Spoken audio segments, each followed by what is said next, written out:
So I talked about the 9th week of training.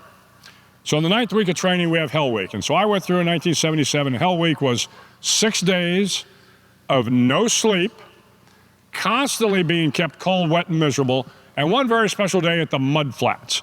And the Mud Flats were an area in South San Diego where the water from Tijuana and the water from San Diego merged. And it created this muddy slough that was probably about the size of this area out to that first row of tables there. And it was about 3 feet deep in the middle. So when you were sitting down, you were literally up to your neck in mud.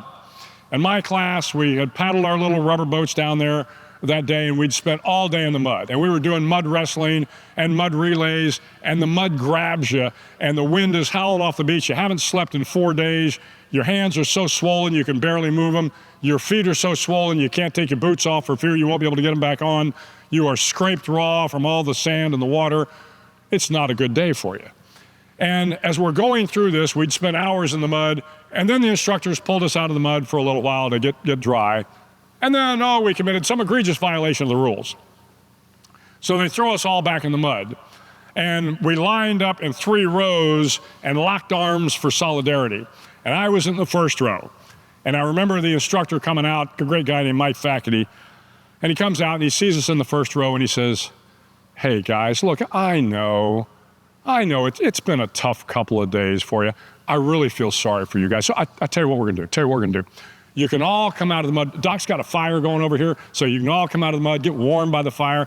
He's brewing some coffee, and I tell you what, for some of you guys that like hot chocolate, we got some hot cocoa over here too. So I tell you what, you're all gonna be able to come out of the mud. You can all get kind of warm and cozy, have a cup of coffee, have a cup of hot chocolate, if only 5 of you quit." And that's what the instructors love to do. They love to pit the class against each other. You can all be warm and cozy if only 5 of you quit. Well, the kid next to me, he's a big strapping kid. He has decided he is tired of trying to be a Navy SEAL. He starts heading for high ground. I'm holding on to him going, "Hold on, brother, hold on." I'm looking down the row. There are a couple more guys that have decided we're done here. Then all of a sudden, at the far end of the first row, one of the young sailors starts singing. And I remember Faculty going, "Hey, you, stop singing." And then another guy started singing, "Hey, you guys, stop singing." Before long, everybody was singing. Now the instructors are out. They got the bullhorns out, yelling at us, threatening us with more time in the mud, and the singing persisted. And everybody that was heading to high ground fell back into ranks, locked arms, and all 55 guys made it through that night. It's the power of hope, the most powerful force in the universe.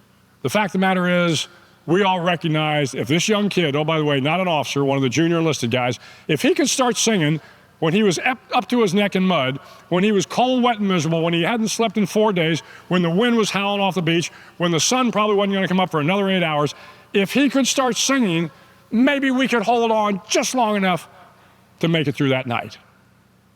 Power of hope. Fast forward about 35 years. I'm now a 4-star Admiral. I'm stationed in Tampa, Florida, and I would routinely go up to Walter Reed, the old Walter Reed up here in Bethesda.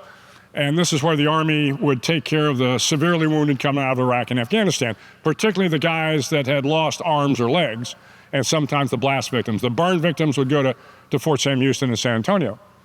So this particular day, my wife and I went up. I had 5 guys who were up at Walter Reed, 3 Rangers, 1 Green Beret, and 1 Navy SEAL. I knew the Navy SEAL by name. I didn't know the Green Beret or the Rangers, but I knew their units.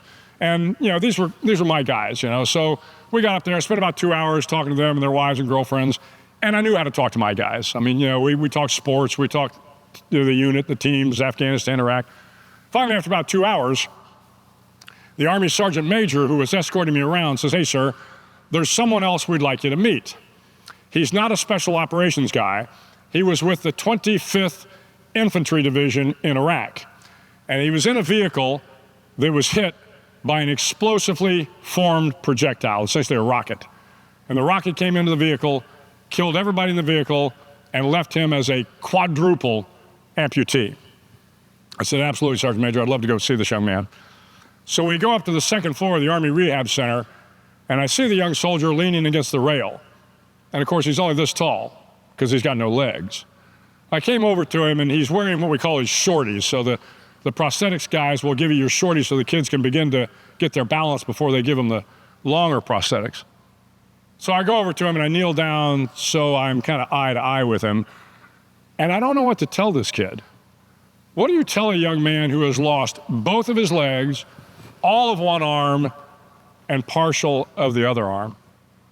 And as I was struggling to talk, he must have seen something in my eyes, some sense of pity, some sense of remorse. And he looks at me and he says, "Sir, I'm 24 years old. I'm going to be just fine. I'm 24 years old. I'm going to be just fine." I never forgot that.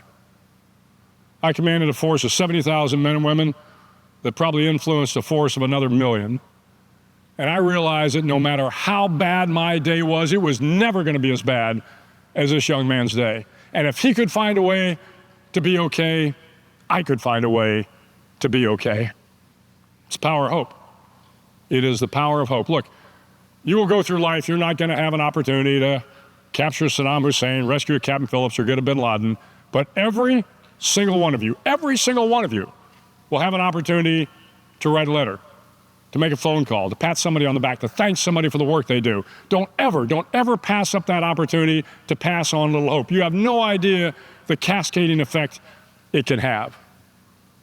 The fact of the matter is, hope is the most powerful force in the universe.